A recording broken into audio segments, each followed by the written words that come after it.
Guys, welcome back to my channel विंसर biology. दोस्तों, कुछ दिन पहले डीबीटी का रिजल्ट आया था and all students were really disappointed क्योंकि इस बार डीबीटी ने जो नंबर ऑफ सीट्स है उसे लगभग रिड्यूस कर दिया हाफ से, और उसी के साथ साथ जो कट ऑफ थी वो बहुत हाई गई थी। हाँ, पेपर इजी था, बहुत सारे स्टूडेंट्स के 240 से ऊपर मार्क्स आ रहे थे, बट स्टिल इतनी ज्यादा कट ऑफ जाना was not expected at all.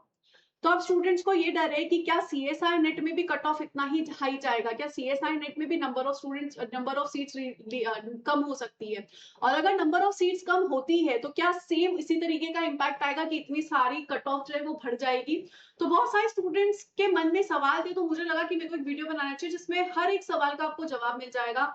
आपको पता लग जाएगा कि आपको कितने मार्क्स को टारगेट करना है, कितनी चीजें यहाँ पर मैटर करती है, क्योंकि at the end number of seats NDA decide करता है या फिर गवर्नमेंट डिसाइड करती है, उसमें हम कुछ नहीं कर सकते। तो अब हम यहाँ पर देख लेते हैं कि कैसे क्या चीजें रहती है, ताकि आपको एक पूरा कंप्लीट आइडिया आ जाएगा। दोस्तों, तो इस वीडियो को अच्छे से देखिएगा। हमारे पास 3 कैटेगरी होती है। पहली कैटेगरी में जेआरएफ और असिस्टेंट प्रोफेसर निकलता है, दूसरी कैटेगरी में असिस्टेंट प्रोफेसर और पीएचडी निकलते हैं, और तीसरी कैटेगरी में पीएचडी ओनली निकलते हैं। सबसे पहले हम यहाँ पर देखते हैं कि नंबर ऑफ सीट्स के कितने स्टूडेंट्स एग्जाम के लिए बैठते हैं, क्योंकि उसका भी ऑब्वियस सी बात है कट ऑफ पे बहुत इंपैक्ट पड़ेगा।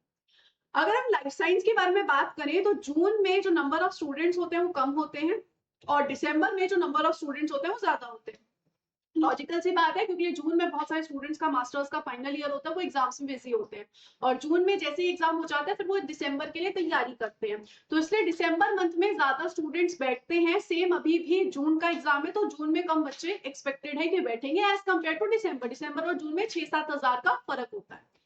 अगर हम एडिशनल डिटेल्स के बारे में बात कर ले दोस्तों, तो हमारे पास कितने स्टूडेंट्स ने अप्लाई किया था सीएसआर नेट में, कितने स्टूडेंट्स अप्लाई करते हैं, तो 90,000 किया था पिछली बार। उससे पहले 78,000 दिया था, और उससे पहले 2 शिफ्ट में थे। तो आप यहाँ पर देख सकते हो अप्रोक्सीमेटली कितने कितने स्टूडेंट्स है। वंस अगेन, दिसंबर के लिए ज्यादा स्टूडेंट्स अप्लाई करते हैं, फिर जितने बच्चे अप्लाई करते हैं वो जाते नहीं एग्जाम के लिए, कम स्टूडेंट्स जाते हैं। तो ये अब हमें बात समझ में आ गई। अब नेक्स्ट चीज हमें यहाँ पे समझ में आना है कि यहाँ पर जो एनटीए वाले हैं उन्होंने नंबर ऑफ सीट्स कितनी निकाली थी, या सीएसआर वाले नंबर ऑफ सीट्स कितनी निकाली थी, वो भी हमें पता होना चाहिए। तो कैटेगरी 1 में जो सीएसआर नेट जेआरएफ की सीट्स हैं, और ये सिर्फ लाइफ साइंस के लिए नहीं है, सारे स्टूडेंट्स के लिए, physical science, mathematical science, chemical science, life science, earth science, सारे स्टूडेंट्स के लिए कितनी सीट्स थी। तो अगर आप यहाँ पर देखोगे, जो दिसंबर मंथ है उसमें सीट थी पिछले साल 2453, उससे पहले जून में थी 1963, और इस बार पता नहीं क्या हो गया है, पिछले साल 2025 में सीट्स ऑलरेडी रिड्यूस कर दी गई है दोस्तों। ऑलरेडी करीब करीब 1000 से सीट्स कम कर दी गई है। अब इस बार भी अगर आधी करेंगे तो पता नहीं कितनी ही सीट्स बचेगी। उम्मीद है कि इस बार नंबर ऑफ सीट्स बढ़ा दे इंस्टेड ऑफ घटाने के लिए, पिछले साल ऑलरेडी घटा चुके हैं और डीबीटी की भी घटा चुके हैं। तो अब अगर हम यहाँ पर देखें, जून 2025 में 984 सीट्स थी, और दिसंबर 2025 में सिर्फ 1488 सीट्स थी, जो कि बहुत डिसअपॉइंटिंग है। सीट्स बढ़नी चाहिए, हमारी सीट्स घटे ही जा रही है दोस्तों। रिसर्च बढ़ना चाहिए, रिसर्च घट रहा है। वही अगर हम कैटेगरी 2 असिस्टेंट प्रोफेसर में देखें, तो असिस्टेंट प्रोफेसर में भी आप देख सकते हो नंबर ऑफ सीट्स जो है वो घटाई जा रही है। आई डोंट नो जॉब्स किसको जा रही है, बट हमारे तो नंबर घटते ही जा रहे हैं। सेम आप पीएचडी ओनली में भी देख सकते हो। पीएचडी ओनली में तो कोई स्टाइपेंड भी नहीं होती है, फिर भी यहाँ पर जो नंबर ऑफ सीट्स है वो घटती जा रही है। तो पिछले साल ऑलरेडी नंबर ऑफ सीट्स घट चुकी है दोस्तों, इस साल पता नहीं घटेगी या बढ़ेगी। आई होप कि इस बार जो है एटलीस्ट सीएसआर नेट की सीट्स बढ़ जाए। अब हम यहाँ पर देखते हैं कि इस घटने बढ़ने से क्या कोई फर्क पड़ता है, क्या सीएसआर नेट की कट ऑफ में कोई फर्क पड़ा था।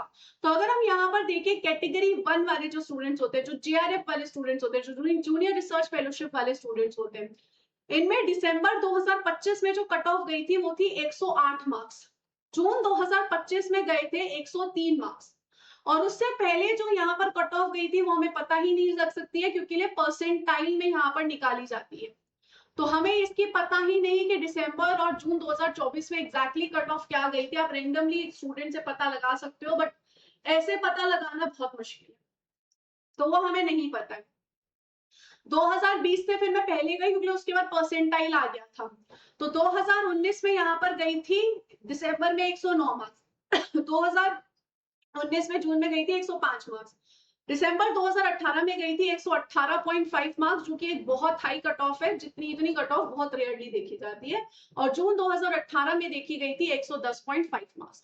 तो आप यहाँ पर देख सकते हो जो कट ऑफ जाती है वो अप्रोक्सीमेटली 105 से लेकर 110 मार्क्स के आसपास के जाती है। जेआरएफ के लिए मैं बात कर रही हूँ, जनरल कैटेगरी के लिए।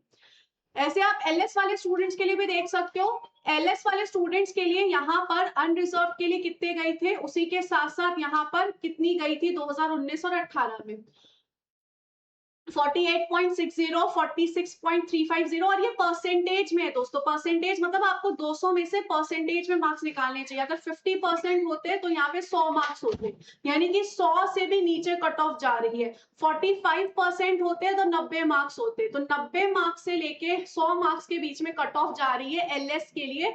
अनरिजर्व कैटेगरी की मैं बात कर सकती हूँ, आप किसी में भी देख सकते हो। वंस अगेन सिर्फ दिसंबर 2018 में हाई गई थी, बाकी सब में सेम टू सेम रही थी, मतलब 90 मार्क्स से लेकर 100 मार्क्स के बीच में गई थी। बाकी की जो कैटेगरीज है उनमें बहुत ज्यादा इंपैक्ट नहीं आता, इसलिए मैं उनकी बात नहीं कर रही हूँ, क्योंकि उनकी कट ऑफ लगभग सेम टू सेम लेती है। उनकी कट ऑफ में 1%, 1.5%, 0.5% का कट ऑफ आता है। सबसे ज्यादा जो हिट करती है वो जनरल कैटेगरी वाली कट ऑफ ही हिट करती है, इसलिए मैं उसकी बात कर रही हूँ।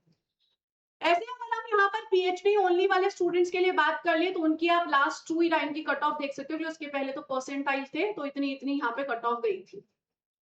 तो अब आप यहाँ पर अगर कट ऑफ देखोगे दोस्तों, तो cut off on an average जो है 110 के अराउंड कट ऑफ जाती है। पेपर बहुत इजी आ गया तो फिर कट ऑफ हाई जा सकते हैं, तो कट ऑफ इतनी ही जाती है।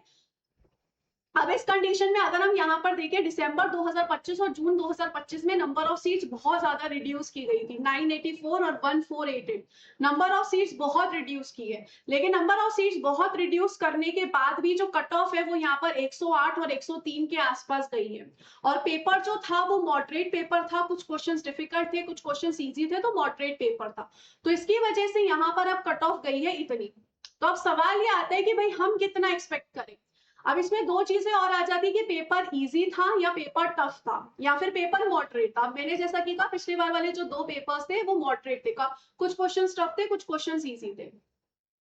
तो इसमें अगर हम यहाँ पे कट ऑफ देखें, अगर पिछले साल जितने नंबर ऑफ स्टूडेंट्स तो एटलीस्ट वो एक्सेप्ट करेंगे ही करेंगे, तो इसके आसपास हम मान सकते हैं कि 105 से लेकर 110 के आसपास यहाँ पर कट ऑफ जा सकती है जेआरएफ की अनरिजर्व में। बट स्टिल पेपर अगर इजी होता है तो कट ऑफ हाई जाएगी, तो इसलिए मैं आपको नॉर्मली कहूंगी दोस्तों 120 मार्क्स टारगेट करके चलो। जेआरएफ के लिए हम हमेशा कहते हैं 120 मार्क्स टारगेट करके चलिए ही चलिए। अगर आपको टॉप स्टूडेंट्स में आना है तो उस कंडीशन में 125 से ऊपर, 130 मार्क्स से ऊपर टारगेट कीजिए। 130 मार्क्स से ऊपर टारगेट करोगे तो आपकी बहुत अच्छी रैंक आएगी। अगर 120 मार्क्स से ऊपर टारगेट करोगे जेआरएफ आराम से निकलेगा, टेंशन नहीं होगी।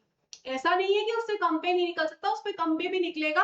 बट अगर पेपर इजी आ गया बहुत ज्यादा तो फिर कट ऑफ ज्यादा जाएगी। नंबर ऑफ सीट्स का आप देख सकते हो इतना ज्यादा इंपैक्ट नहीं पड़ता है, क्योंकि ये नंबर ऑफ सीट्स अभी आधी तो करेंगे नहीं, ऑलरेडी काफी रिड्यूस्ड हो चुकी है नंबर ऑफ सीट्स।